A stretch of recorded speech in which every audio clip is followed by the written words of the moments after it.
जय हिंद दोस्तों। Teachers academy के ऑनलाइन प्लेटफॉर्म पे CVET 2023 commerce entrance BCom entrance के सेशन में आपका स्वागत है।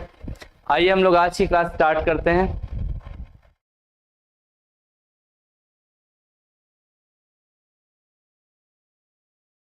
चलिए वीडियो शेयर कर दीजिए जो लोग अभी नहीं आ पाए हैं। फिर हम लोग आज की कल इससे पहले की क्लास में हम लोग fundamental of partnership accountancy domain के फंडामेंटल ऑफ पार्टनरशिप के बारे में बात कर रहे थे। आज हम लोग फंडामेंटल ऑफ पार्टनरशिप के जो क्वेश्चन बचे हुए थे उनको सॉल्व करेंगे। उसके बाद अगले chapter valuation and accounting treatment of goodwill की तरफ बढ़ेंगे। चलिए आइए आज का सेशन स्टार्ट करते हैं। कल लास्ट टाइम हम लोगों ने फंडामेंटल ऑफ पार्टनरशिप में देखा कि क्या क्या बातें हो सकती है, कैसे प्रॉफिट लॉस एप्रोप्रिएशन अकाउंट में प्रॉफिट कैसे पार्टनर्स के बीच में डिस्ट्रीब्यूट हो सकता है, पार्टनर्स कैपिटल अकाउंट का प्रिपरेशन कैसे पार्टनर्स कैपिटल अकाउंट प्रिपेयर किया जा सकता है। फिर उसके बाद हम लोग बात कर रहे थे interest on capital, interest on drawing के लिए कितने मंथ्स का इंटरेस्ट ऑन ड्राइंग चार्ज करना है, कैसे कैलकुलेट करना है, उसके अकाउंटिंग ट्रीटमेंट वगैरह। ये सारे कॉन्सेप्ट हम लोग क्या कर चुके हैं, देख चुके हैं। आइए आज हम लोग स्टार्ट करते हैं। उसके कुछ क्वेश्चंस बचे हुए थे। कल हमने जितने क्वेश्चंस कर लिए थे उसके आगे आज फर्दर देखते हैं कि क्या बातें हो सकती हैं। चलिए किसी का कोई डाउट हो तो पूछ सकता है, अदरवाइज हम लोग आगे बढ़ते हैं। चलो कल लास्ट क्वेश्चन ये हमारा 20 हो गया था, ठीक है। इसके बाद 21 क्वेश्चन पे आते हैं हम लोग। चलिए यहां पे कह रहा है partners current account is maintained under fixed capital method, fluctuating capital method, both A and B। बताइए पार्टनर्स करंट अकाउंट हमको कब बनाने की जरूरत पड़ती है। पार्टनर करंट अकाउंट बताइए जब हमारा पार्टनर्स कैपिटल अकाउंट का फिक्स मेथड होता है। अगर फिक्स मेथड होगा तो उसमें दो अकाउंट मेंटेन किए जाते हैं, एक पार्टनर्स कैपिटल अकाउंट और दूसरा पार्टनर्स करंट अकाउंट। अगर फ्लक्चुएटिंग मेथड होगा तो पार्टनर्स कैपिटल अकाउंट ही मात्र एक अकाउंट बनाया जाता है। तो इसलिए जो हमारा सही आंसर हो जाएगा वो क्या हो जाएगा, इन case of fix capital method. अगर फिक्स कैपिटल मेथड होगा तो ऐसे सिचुएशन में क्या कहते हैं, ए ऑप्शन सही है। अनुपमा का आंसर आया है, ठीक है। यहां पे फिक्स कैपिटल मेथड में पार्टनर्स करंट अकाउंट बनाया जाता है। आगे बढ़ते हैं नेक्स्ट क्वेश्चन पे। कह रहा है which of the following item is not dealt through profit and loss appropriation account. कह रहा है प्रॉफिट लॉस एप्रोप्रिएशन अकाउंट में कौन सा आइटम नहीं दिखाया जाता है। ऑप्शन पढ़ते हैं फटाफट। देखिए कॉन्सेप्ट की कितनी कमांड है आपके पास, कॉन्सेप्ट की कितनी अंडरस्टैंडिंग है आपके माइंड में, उसी की चेकिंग यहाँ पे हो रही है, उसी की टेस्टिंग हो रही है। चलिए बात करते हैं। कह रहा है कौन सा आइटम है जो प्रॉफिट लॉस एप्रोप्रिएशन अकाउंट से रिलेटेड नहीं है। पहला ऑप्शन कह रहा है इंटरेस्ट ऑन पार्टनर्स लोन, दूसरा ऑप्शन कह रहा है पार्टनर्स सैलरी, तीसरा ऑप्शन कह रहा है क्या, इंटरेस्ट ऑन पार्टनर्स कैपिटल और फिर पार्टनर्स कमीशन। आप बताइए क्या interest on partners loan, partners salary या कह सकते हैं इंटरेस्ट ऑन पार्टनर्स कैपिटल और पार्टनर्स कमीशन, इन चारों चीजों में कौन कौन सी चीजें profit and loss appropriation account में दिखाई जाती हैं, sorry profit loss appropriation account में नहीं दिखाई जाती हैं, ठीक है। ए ऑप्शन कुछ लोग का सही हो रहा है, खुशबू का, कृति का, ठीक है। बताइए यहां पे इंटरेस्ट ऑन पार्टनर्स लोन की अगर बात करें तो ये हमारा सही आंसर हो जाएगा। क्यों, क्योंकि इंटरेस्ट ऑन पार्टनर्स लोन कहां पे दिखाया जाता है, प्रॉफिट एंड लॉस अकाउंट में। सर क्यों प्रॉफिट एंड लॉस अकाउंट में दिखाया जाता है, क्योंकि ये क्या है, आइटम ऑफ चार्ज है। आइटम ऑफ चार्ज का मतलब क्या होता है, ये बिजनेस में तो भी प्रोवाइड किया जाएगा, इन case of loss also, loss होने की सिचुएशन में भी प्रॉफिट एंड लॉस अकाउंट में ये हमारा जो भी क्या कहते हैं इंटरेस्ट ऑन पार्टनर्स लोन है वो दिखाया जाएगा। तो सही आंसर क्या हो जाएगा, ए। आगे बढ़ते हैं। चलिए आगे बढ़ते हैं। कह रहा है pick the odd one out, rent to partner, managers commission, interest on partners loan, interest on partners capital. Odd one out, जो ऑड लग रहा है इसमें से जो अलग दिख रहा है उसको क्या करना है, टिक करना है सही आंसर के तौर पे। बताइए rent to partner, managers commission, interest on partners loan, interest on partners capital.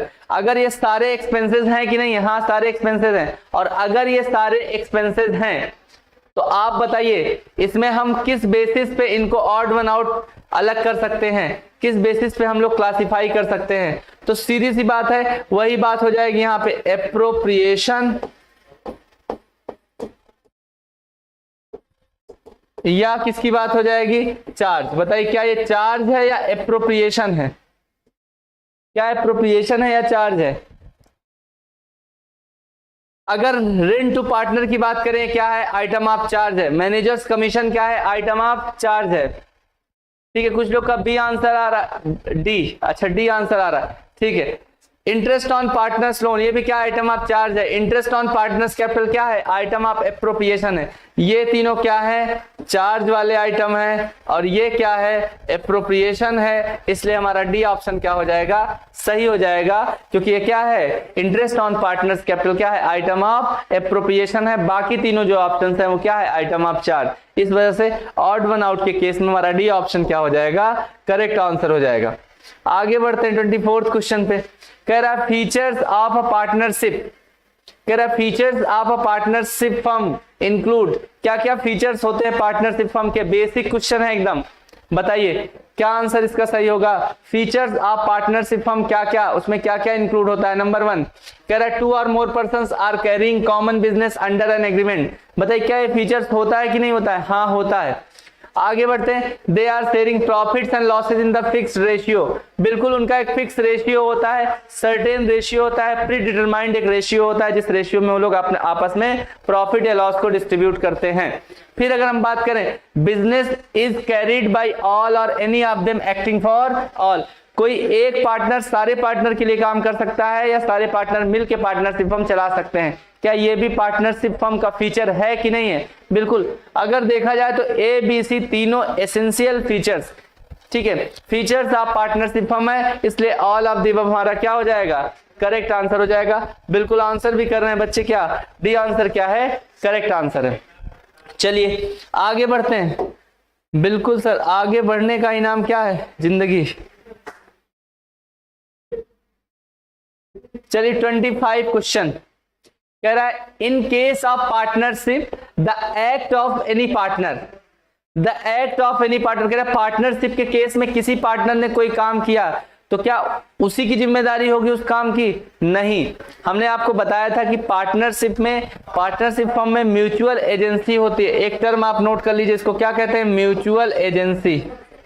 और सर म्यूचुअल एजेंसी का मतलब क्या होता है, म्यूचुअल एजेंसी का मतलब होता है all partners are principal as well as agent for each other, सभी पार्टनर्स एक दूसरे के लिए प्रिंसिपल भी हैं और एक दूसरे के लिए क्या है, एजेंट भी हैं। कहने का मतलब किसी भी एक पार्टनर का कोई भी काम सारे पार्टनर्स को बाइंड करता है, सारे पार्टनर्स को बाइंड करता है। तो यहाँ पे करेक्ट आंसर हमारा क्या हो जाएगा, बताइए। Binding on all partners, binding on that partners only, binding on all partners except that particular partner, none of the above. तो सीधी सी बात है, in case of partnership the act of any partner is binding on all partner, सभी partner को क्या करता है, बाइंड करता है, सभी पार्टनर को उसके लिए रिस्पॉन्सिबल बनाता है। इसलिए किसी भी पार्टनरशिप फर्म में कोई भी पार्टनर अगर कोई भी काम करता है तो उसको सारे पार्टनर्स की रिस्पॉन्सिबिलिटी होती है।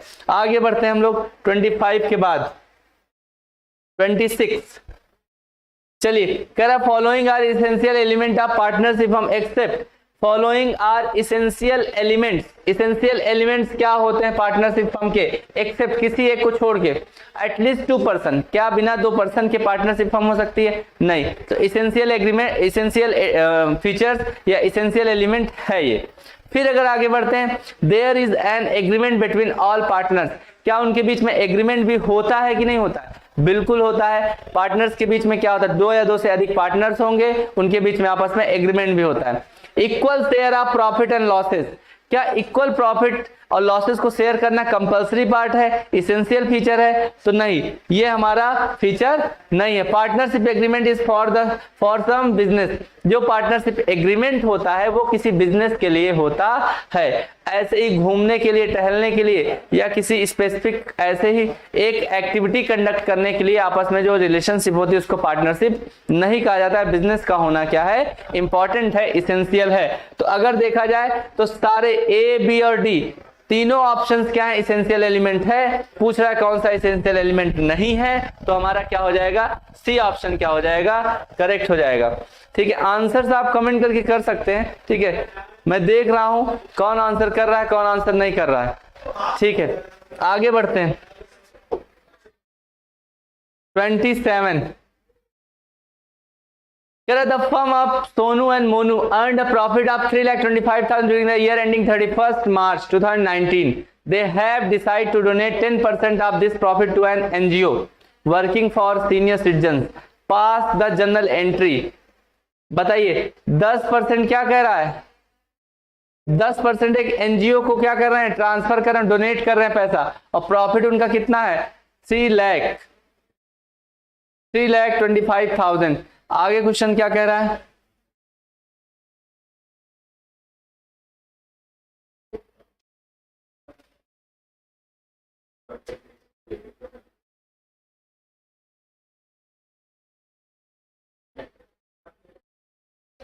रुक जाओ, क्वेश्चन है मिसिंग है क्या, हमको लगता है क्वेश्चन का पूरा पार्ट टाइप नहीं हो पाया ऐसा लग रहा है।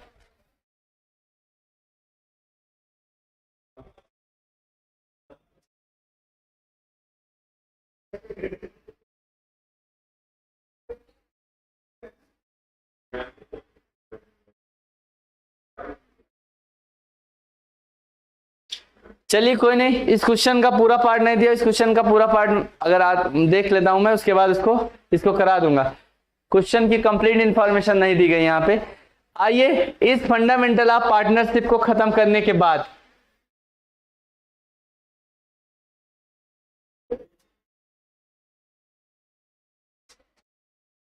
फंडामेंटल ऑफ पार्टनरशिप को पढ़ने के बाद अगर हम बात करें कि अगला चैप्टर हमारा कौन सा होने वाला है, तो नेक्स्ट चैप्टर की अगर हम बात करते हैं तो नेक्स्ट चैप्टर हम लोग का होने वाला है अकाउंटिंग ट्रीटमेंट ऑफ गुडविल या valuation and accounting treatment of goodwill. लेकिन उसकी बात करने से पहले कुछ इंपॉर्टेंट बातें हम लोग कर लेते हैं जो कि यहाँ पे समझना क्या है, जरूरी है। आइए उसको समझते हैं। कॉन्सेप्ट की बात है तो आप एकदम अपने दिमाग में कुछ और जो बातें चल रही हैं उसको हटा के केवल जो भी बातें बता रहा हूं उसको आप ध्यान से सुनिए। क्या बातें हो सकती हैं, क्या इंपॉर्टेंट बात हो सकती है कॉन्सेप्ट से रिलेटेड, यहां पे हम लोग देखते हैं। ये सबसे पहले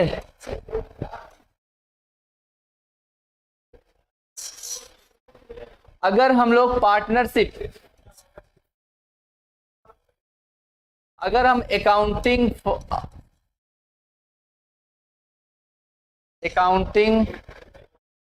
फॉर पार्टनरशिप अगर हम पढ़ रहे हैं,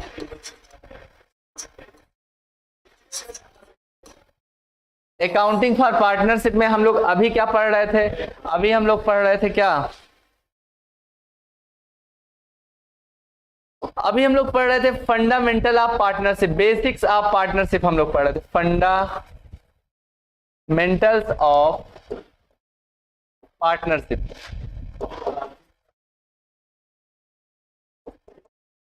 इसका जो दूसरा पार्ट आने वाला है वो क्या है, reconstitution of partnership,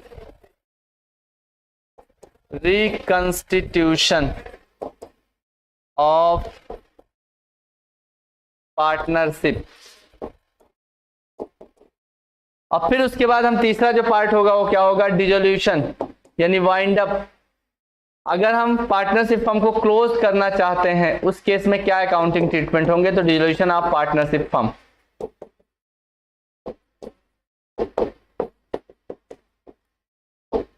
dissolution of partnership firm. अब आइए हम लोग आज जो अभी फंडामेंटल ऑफ पार्टनरशिप डिस्कस कर चुके हैं उसके बाद रिकंस्टिट्यूशन पढ़ने की बात है। तो रिकंस्टिट्यूशन का मतलब क्या होता है और क्यों पढ़ने की जरूरत है, आप बताइए। अगर हम पार्टनरशिप फर्म के बारे में स्टडी कर रहे हैं तो पार्टनरशिप फर्म में सबसे पहली बेसिक बातें हो गई कि क्या क्या इसेंशियल फीचर्स होंगे, क्या मीनिंग होगी, अगर पार्टनरशिप एग्रीमेंट नहीं होगा तो उनके बीच में कैसे क्या रूल्स एंड रेगुलेशंस फॉलो होंगे, पार्टनर्स कैपिटल अकाउंट कैसे प्रिपेयर किया जाएगा, इंटरेस्ट ऑन कैपिटल का कैलकुलेशन कैसे होगा, इंटरेस्ट ऑन ड्राइंग का कैलकुलेशन कैसे होगा, profit and loss appropriation account कैसे बनाया जाएगा। ये सारी बातें बेसिक्स ऑफ पार्टनरशिप की बात हो गई। अगर हम कहें कि कुछ और नए एस्पेक्ट्स या कुछ और एस्पेक्ट्स पार्टनरशिप के क्या हो सकते हैं, तो आप बताइए। अगर हम बात करें कि आप पार्टनरशिप में किसी नए पार्टनर का एडमिशन, कोई पहले से पार्टनर है उसका रिटायरमेंट, किसी पार्टनर की डेथ, या उनके बीच में जो प्रॉफिट शेयरिंग रेशियो है वो चेंज होना, ये कुछ बातें या कुछ एस्पेक्ट पार्टनरशिप के हो सकते हैं। तो आज जो हम लोग पढ़ने जा रहे हैं वो क्या पढ़ने जा रहे हैं? Reconstitution of partnership. मतलब पार्टनरशिप का क्या होगा? रिकंस्टिट्यूशन होगा। रिकंस्टिट्यूशन का मतलब होता है, रिकंस्टिट्यूशन का मतलब होता है उनको क्या करना? रीफॉर्म करना, दोबारा बनाना, या उसमें कुछ चेंजेस लाना। तो अगर हम रिकंस्टिट्यूशन ऑफ पार्टनरशिप की बात करें तो रिकंस्टिट्यूशन ऑफ पार्टनरशिप का सीधा सीधा मतलब होता है कि इन case of change in terms and condition of partnership, जब पार्टनरशिप के बीच में टर्म्स एंड कंडीशंस चेंज होते हैं, ऐसी सिचुएशन को रिकंस्टिट्यूशन ऑफ पार्टनरशिप कहा जाता है। अब आप बताइए पार्टनरशिप के टर्म्स एंड कंडीशन कब कब चेंज हो सकते हैं? सीधी सी बात है, जब सबसे पहला जो बेस है पार्टनरशिप का वो क्या है? प्रॉफिट डिस्ट्रीब्यूशन या प्रॉफिट शेयरिंग। अगर पार्टनर्स के बीच में जो प्रॉफिट शेयरिंग रेशियो है अगर वो चेंज होगा तब पार्टनरशिप के टर्म्स एंड कंडीशन चेंज हो सकते हैं। अगर किसी नए पार्टनर का एडमिशन होगा, कोई नया पार्टनर एडमिट होता है पार्टनरशिप फर्म में, तब भी उस पार्टनरशिप फर्म के टर्म्स एंड कंडीशन क्या होंगे? चेंज होंगे और रिकंस्टिट्यूशन होगा। किसी एग्जिस्टिंग पार्टनर जो पहले से पार्टनर हैं अगर वो रिटायर होते हैं, छोड़ के जाते हैं, तो ऐसे सिचुएशन में भी रिकंस्टिट्यूशन या पार्टनरशिप के टर्म्स एंड कंडीशन को चेंज किया जाएगा। और अगर किसी पार्टनर की डेथ हो जाती है, ऐसे सिचुएशन में भी पार्टनरशिप के टर्म्स एंड कंडीशन को चेंज करना पड़ेगा। तो कहने का मतलब रिकंस्टिट्यूशन ऑफ पार्टनरशिप जब भी हम पढ़ते हैं तो इसके अंदर हम लोग क्या बात पढ़ते हैं? Change in terms and condition of partnership. अब आप बात करिए कि रिकंस्टिट्यूशन ऑफ पार्टनरशिप अगर हम पढ़ने जा रहे हैं तो उसकी हेडिंग देखिए आप, रिकंस्टिट्यूशन।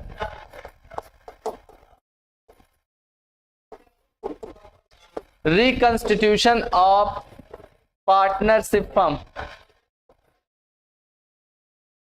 Partnership firm. क्या क्या केसेस हो सकते हैं पहले आप बताइए। केसेस हम लोगों ने देखा कि रिकंस्टिट्यूशन कब कब हो सकता है। नंबर 1, चेंज इन क्या हो जाएगा? Change in profit sharing ratio, PSR। ध्यान रखिए, प्रॉफिट शेयरिंग रेशियो। दूसरा, अगर किसी पार्टनर का एडमिशन होगा, एडमिशन ऑफ पार्टनर, क्या हो जाएगा? Admission of partner. फिर तीसरा क्या हो जाएगा? एडमिशन ऑफ पार्टनर के बाद retirement of partner, retirement of partner. फिर उसके बाद क्या हो जाएगा? Death of partner. किसी पार्टनर की क्या हो जाती है? डेथ हो जाती है। ऐसे केस में भी रिकंस्टिट्यूशन होगा, डेथ ऑफ पार्टनर। फिर उसके बाद पांचवा केस मर्जर या डीमर्जर का आता है, जो कि आपके CUET के अकाउंटेंसी डोमेन के सिलेबस में नहीं दिया हुआ। मर्जर एंड डीमर्जर मीनिंग मैं बताऊंगा उसके बारे में थोड़ा सा, क्योंकि अब आप कॉम्पिटिटिव एग्जाम की प्रिपरेशन कर रहे हैं तो यहाँ पे आपको चीजों का मतलब पता होना जरूरी है। चलिए, अगर हम बात करते हैं चेंज इन PSR हो, चाहे एडमिशन हो, चाहे रिटायरमेंट हो, चाहे डेथ हो, या मर्जर या डीमर्जर हो, इन सारे केसेस में हम लोग को जो टॉपिक से डील करना है, जो इश्यूज आने वाले हैं, टॉपिक्स टू बी कवर्ड। अगर हम बात करें क्या क्या टॉपिक्स हम लोग को कवर करने हैं, टॉपिक्स टू बी कवर्ड। सबसे पहला इसमें हम लोग क्या देखेंगे कि जब किसी पार्टनर का टर्म्स एंड कंडीशन चेंज होगा तो calculation of new profit sharing ratio. उसके बाद और क्या हो सकता है? Gaining ratio. और क्या हो सकता है? Sacrificing ratio. ये कैलकुलेट करना हम लोग सीखेंगे सबसे पहले। दूसरा हम लोग सीखेंगे क्या? Valuation and treatment of goodwill. दूसरा हम लोग क्या सीखेंगे? वैल्यूएशन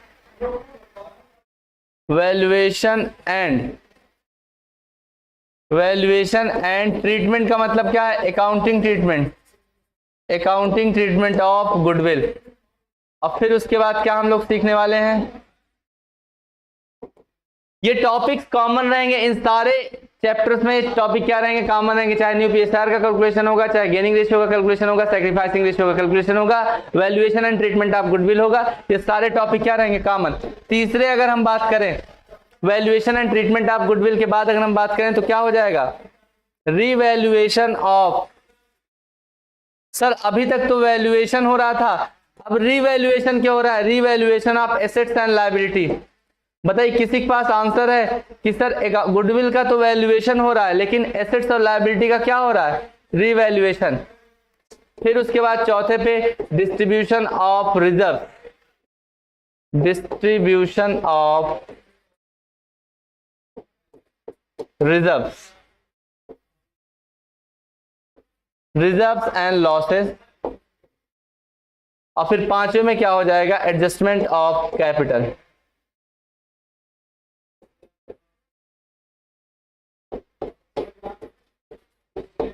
ये 5 टॉपिक से हम लोग को डील करना है, कितने चैप्टर्स में, ये 5 चैप्टर्स में। इन 5 चैप्टर्स में किसी का आंसर आया कुछ कि वैल्यूएशन और रिवैल्यूएशन क्यों हो रहा है, नहीं आंसर आया अभी।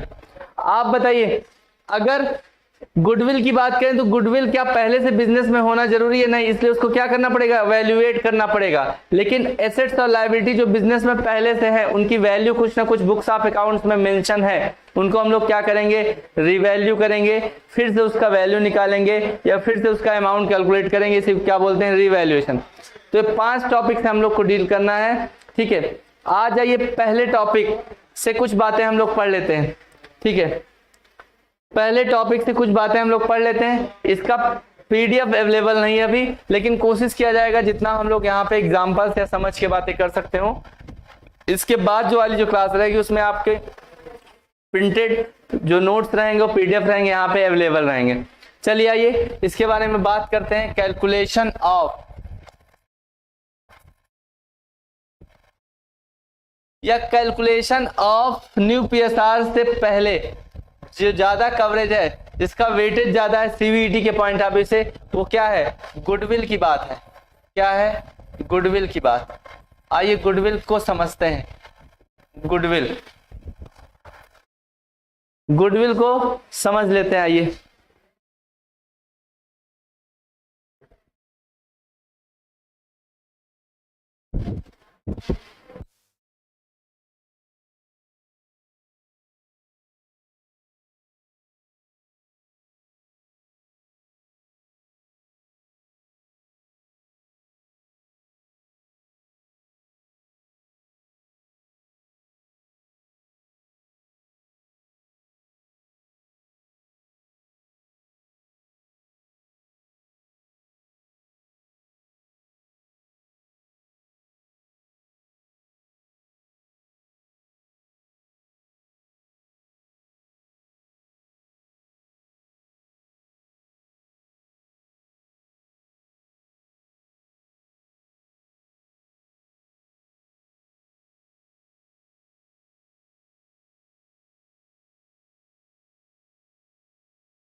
चलिए आइए गुडविल का मतलब हम लोग समझते हैं फटाफट।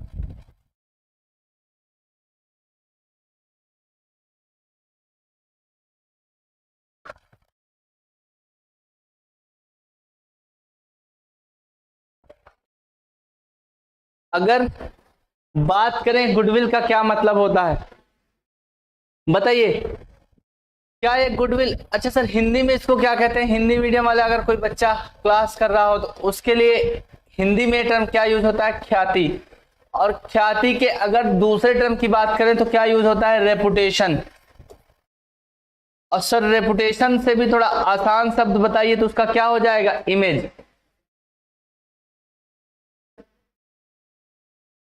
अब आप बताइए गुडविल का मतलब क्या है, रेपुटेशन या क्या कह सकते हैं, image. Image of business in the society, society में क्या इमेज है बिजनेस की, भाई उसकी क्या है, गुडविल है। ठीक है सर, ये गुडविल का तो मतलब समझ रहे हैं, लेकिन अगर टेक्निकली हम समझना चाहें, टेक्निकली का मतलब है कि जनरल मीनिंग नहीं, अगर हम कॉमर्स या अकाउंट्स के पॉइंट ऑफ व्यू से गुडविल की मीनिंग समझना चाहें तब इसकी मीनिंग क्या हो जाएगी। तो अगर टेक्निकली इसकी मीनिंग देखना चाहें तो गुडविल का सीधा सीधा मतलब हो जाता है क्या, monetary reputation of the firm, यहां पे क्या बता रहा हूं मैं, monetary reputation, monetary reputation of the firm. और अगर इसके अलावा हम बात करें तो गुडविल का और मतलब क्या हो सकता है, किसी फर्म की रेपुटेशन का क्या मतलब समझते हैं, क्या उसके पास प्रॉपर कस्टमर बेस है कि नहीं है। बिल्कुल, अगर रेपुटेशन की बात करें, अगर किसी बिजनेस ऑर्गेनाइजेशन के पास एक कस्टमर बेस है, पहले से उसने कुछ कस्टमर्स बना के रखे हैं जो उसके गुड्स या सर्विसेज को यूज करेंगे ही करेंगे, परचेज करेंगे, तो इसका मतलब उसका क्या है, नेम एंड फेम। बिल्कुल करेक्ट आंसर है। क्या फ्यूचर अर्निंग कैपेसिटी को भी क्या कहते हैं, गुडविल कहते हैं। नेम एंड फेम या फ्यूचर अर्निंग कैपेसिटी को भी क्या कहते हैं, गुडविल। तो कहने का मतलब है किसी बिजनेस ऑर्गेनाइजेशन के पास अगर उसके कुछ कस्टमर बेस हैं, तो क्या कस्टमर बेस, जो कस्टमर पहले से बने, वो फ्यूचर में आके गुड्स या सर्विसेज लेंगे कि नहीं लेंगे, और अगर गुड्स एंड सर्विसेज लेंगे तो इससे हमारा फ्यूचर में प्रॉफिट होगा कि नहीं होगा, बिल्कुल प्रॉफिट होगा। तो दूसरे टर्म्स में अगर मैं कहना चाहूं तो customer base created by business organisation, ये मीनिंग आपको दिमाग में रखना है। Customer base created by business organisation, किसी बिजनेस के कितने कस्टमर बेस हैं, ये उसकी गुडविल को डिनोट करता है, उसकी रेपुटेशन यानी मॉनिटरी रेपुटेशन को डिनोट करता है। और अगर इसी कस्टमर बेस को और इजी लैंग्वेज में कन्वर्ट करें तो कह सकते हैं future earning capacity of the business, future earning capacity of the business को क्या कहा जाता है, गुडविल कहा जाता है। तो ये गुडविल का तीन मतलब हम लोगों ने समझ लिया, कह सकते हैं monetary reputation of the firm, या कह सकते हैं customer base created by business organisation, या फ्यूचर अर्निंग कैपेसिटी। ये हमारा गुडविल का मीनिंग हो गया। किसी बिजनेस में गुडविल का जो रेफरेंस है वो यहाँ पे समझ में आया हमको कि गुडविल का क्या मतलब हम लोग समझने वाले हैं। अगर हम लोग बात करते हैं कि नेचर ऑफ गुडविल क्या है, बताइए nature of goodwill, nature of goodwill. तो क्या गुडविल क्या है, एसेट्स है, एक्सपेंस है, ड्राइंग है, कैपिटल है, क्या है। अगर हम कहें गुडविल क्या है तो सबसे पहली बात क्या है, गुडविल एक एसेट्स है कि नहीं है, हाँ एसेट्स है सर। क्यों एसेट्स है, एसेट्स की मीनिंग क्या हमने आपको बताया, एसेट्स का सीधा सीधा मतलब होता है अगर कोई ऐसा इकोनॉमिक रिसोर्स बिजनेस में है जो फ्यूचर में इनकम को जनरेट करने में हेल्प करने वाला है। Economic resources available in the business which helps in generating revenue for the business, जो बिजनेस को रेवेन्यू या इनकम जनरेट करने में हेल्प करने वाले इकोनॉमिक रिसोर्सेज हैं उनको एसेट्स कहते हैं। तो कहीं ना कहीं ये एसेट्स है और इसको आप टच नहीं कर सकते, देख नहीं सकते। तो इसका मतलब क्या है सर, इसका मतलब ये कैसी एसेट्स है, इनटेंजिबल एसेट्स है। कैसी एसेट्स है, इनटेंजिबल एसेट्स है जिसको हम छू और देख नहीं सकते, बस रियलाइज कर सकते हैं। इनटेंजिबल एसेट्स क्या होती है, all those assets which can not be touched and seen but can be realised only, जिसको आप महसूस कर सकते हैं, देख और छू नहीं सकते, ऐसी एसेट्स को इनटेंजिबल एसेट्स कहा जाता है। तो इनटेंजिबल एसेट्स होता है अगर नेचर ऑफ गुडविल की हम बात करें तो। अब अगर हम टाइप ऑफ गुडविल की बात कर ले इसी में कि क्या टाइप, कितने टाइप की गुडविल होती है, टाइप्स ऑफ गुडविल। देखिए अकाउंटिंग के पॉइंट ऑफ व्यू से जो टाइप्स ऑफ गुडविल होती है वो दो टाइप की होती है। एक होता है परचेज गुडविल और दूसरा क्या होता है, दूसरा होता है self generated goodwill, self generated goodwill.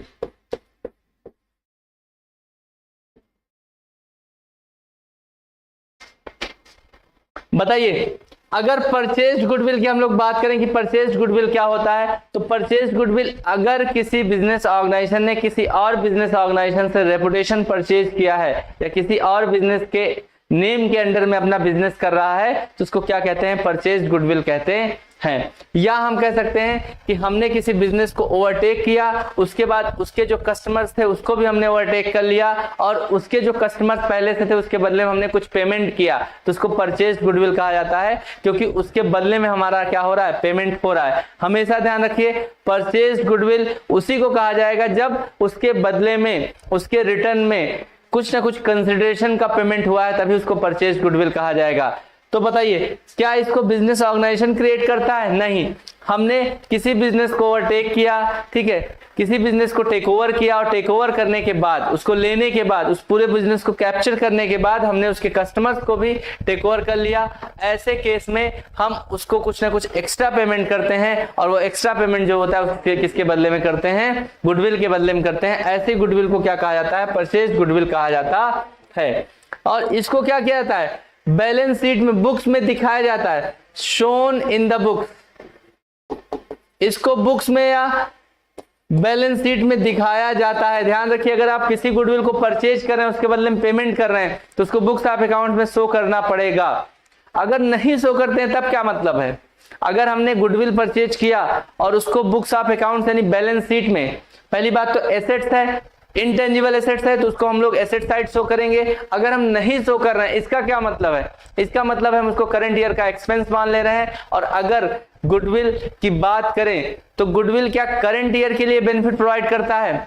अगर हमने किसी बिजनेस को टेक ओवर किया, पूरे बिजनेस को हमने ले लिया, खरीद लिया, तो उसके कस्टमर भी हमारे पास आ गए, तो वो जो कस्टमर उसके हमारे पास आए, क्या उसका बेनिफिट मुझको 1 साल तक मिलता रहेगा या मोर देन 1 ईयर तक मिलता रहेगा? सीधी सी बात है, 1 साल से ज्यादा दिनों तक उसका बेनिफिट हमको मिलता रहेगा। इस वजह से उसको हम 1 साल में राइट ऑफ या 1 ही साल का एक्सपेंस नहीं मान सकते, मोर देन 1 ईयर में उसको राइट ऑफ करना पड़ेगा। इसलिए उसको हम लोग बैलेंस शीट में एसेट साइड हमको शो करना पड़ेगा, उसको रिकॉर्ड करना पड़ेगा। सेल्फ जनरेटेड गुडविल कौन सी होती है? अगर हम सेल्फ जनरेटेड गुडविल की बात करें तो ऐसी गुडविल या ऐसा बिजनेस ऑर्गेनाइजेशन जिसने बिजनेस स्टार्ट किया, धीरे धीरे अपनी क्वालिटी ऑफ गुड्स या क्वालिटी सर्विसेज के बेसिस पे उसने कस्टमर बेस क्रिएट किया और अपनी रेपुटेशन, बिजनेस ऑर्गेनाइजेशन की रेपुटेशन सोसाइटी में अच्छी बनाई और उसके ढेर सारे कस्टमर बेस क्रिएट हुए। ऐसा अगर कोई बिजनेस ऑर्गेनाइजेशन करता है तो उसको क्या कहते हैं? Self generated goodwill. और सेल्फ जनरेटेड गुडविल को शो नहीं किया जाता है, not recorded in the books of accounts, not recorded in the books. ध्यान रखिए, क्वेश्चन एग्जाम का भी क्वेश्चन हो सकता है कि क्या बुक्स ऑफ अकाउंट्स में सेल्फ जनरेटेड गुडविल को रिकॉर्ड किया जाता है? आपका आंसर होगा नहीं किया जाता है। क्यों? क्योंकि इसकी वैल्यू निकालने में क्या होगी? दिक्कत होगी। और ऐसी कोई चीज जिसका कोई वैल्यूएशन नहीं हो सकता या मॉनिटरी कंसिडरेशन नहीं हो सकता, उसको बुक्स ऑफ अकाउंट्स में हम लोग रिकॉर्ड नहीं करते। और अगर पूछता है not recorded in the books, अगर क्वेश्चन पूछता है कि इसको बुक्स ऑफ अकाउंट्स में, सेल्फ जनरेटेड गुडविल को बुक्स ऑफ अकाउंट्स में नहीं रिकॉर्ड करते हैं, विच concept is liable for this? किस कॉन्सेप्ट की वजह से? बहुत अच्छा क्वेश्चन है, आप बताइए जो आंसर कर सकते हो। अगर मैं पूछूं कि किस कॉन्सेप्ट की वजह से सेल्फ जनरेटेड गुडविल को बुक्स ऑफ अकाउंट्स में नहीं रिकॉर्ड किया जाता, आप पूछिएगा इस क्वेश्चन को और समझने की कोशिश करिए। बताइए किस कॉन्सेप्ट की वजह से? गुडविल को हम लोग क्या बोलते हैं? Future earning capacity. तो अगर ये फ्यूचर अर्निंग कैपेसिटी है तो फ्यूचर में होने वाले प्रॉफिट को डिनोट कर रहा है कि नहीं कर रहा है? हाँ, फ्यूचर में होने वाले प्रॉफिट को डिनोट कर रहा है। तो अगर कोई चीज फ्यूचर में होने वाले प्रॉफिट को डिनोट कर रहा है तो क्या उसको आज ही हम बुक्स ऑफ अकाउंट्स में रिकॉर्ड कर सकते हैं? उसको एसेट्स मान सकते हैं? नहीं मान सकते। कंजर्वेटिज्म कॉन्सेप्ट के अकॉर्डिंगली, प्रूडेंस कॉन्सेप्ट के अकॉर्डिंगली इसको बुक्स ऑफ अकाउंट्स में रिकॉर्ड नहीं किया जाता है। इसीलिए सेल्फ जनरेटेड गुडविल को हम लोग बुक्स ऑफ अकाउंट्स में नहीं रिकॉर्ड करते हैं, क्योंकि प्रूडेंस या कंजर्वेटिज्म कॉन्सेप्ट कहता है फ्यूचर में होने वाले किसी प्रॉफिट को आपको बुक्स ऑफ अकाउंट्स में कंसीडर नहीं करना है, रिकॉर्ड नहीं करना है। तो सेल्फ जनरेटेड गुडविल आपने देख लिया, परचेज गुडविल देख लिया। अब हम लोग अगर आगे बात करते हैं, कि क्या, अगर हम बात करते हैं कि गुडविल के क्या, गुडविल के कॉजेज या factors affecting goodwill, factors affecting goodwill, किन किन चीजों से गुडविल अफेक्ट होती है? तो फैक्टर्स अफेक्टिंग गुडविल,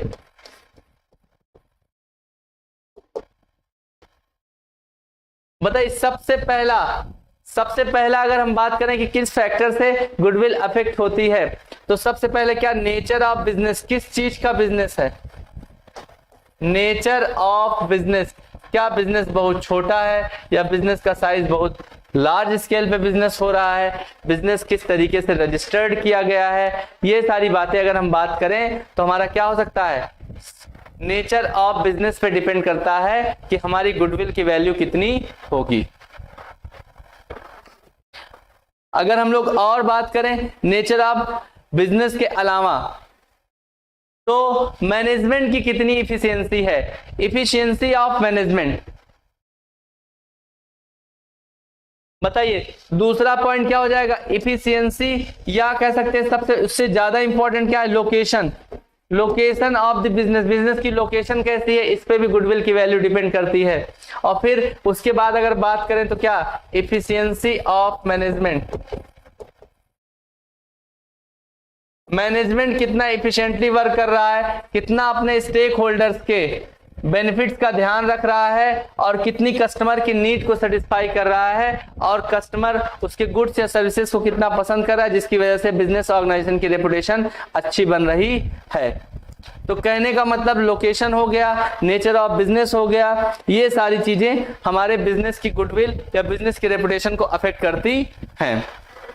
अगर हम करें कि मार्केट सिचुएशन, मार्केट कैसा है, मार्केट सिचुएशन, मार्केट की सिचुएशन कैसी है, ये भी कहीं ना कहीं गुडविल को अफेक्ट करता है। जैसे फॉर एग्जांपल कुछ ऐसे गुड्स जो वेदर पे डिपेंड करते हैं, आइसक्रीम हो गया, कोल्ड ड्रिंक हो गया, या कह सकते हैं ब्लैंकेट हो गया, स्वेट शर्ट्स हो गए, ये सारी चीजें ऐसे गुड्स हैं जो मार्केट की क्या सिचुएशन है, वेदर की क्या कंडीशन है, उस पर डिपेंड करती हैं। फिर कुछ स्पेशल एडवांटेज भी हो सकते हैं। स्पेशल एडवांटेज क्या क्या हो सकते हैं, जैसे फॉर एग्जांपल अगर हम स्पेशल एडवांटेज की बात करें तो स्पेशल एडवांटेज क्या क्या हो सकते हैं, जैसे लाइसेंस किसी को मिला है, किसी को कॉपीराइट मिला है, किसी को पेटेंट मिला है, इस तरीके के अगर कोई एक्स्ट्रा बेनिफिट किसी बिजनेस ऑर्गेनाइजेशन को मिला है तो उसकी रेपुटेशन या उसकी गुडविल अच्छी होना नेचुरल है, स्वाभाविक है।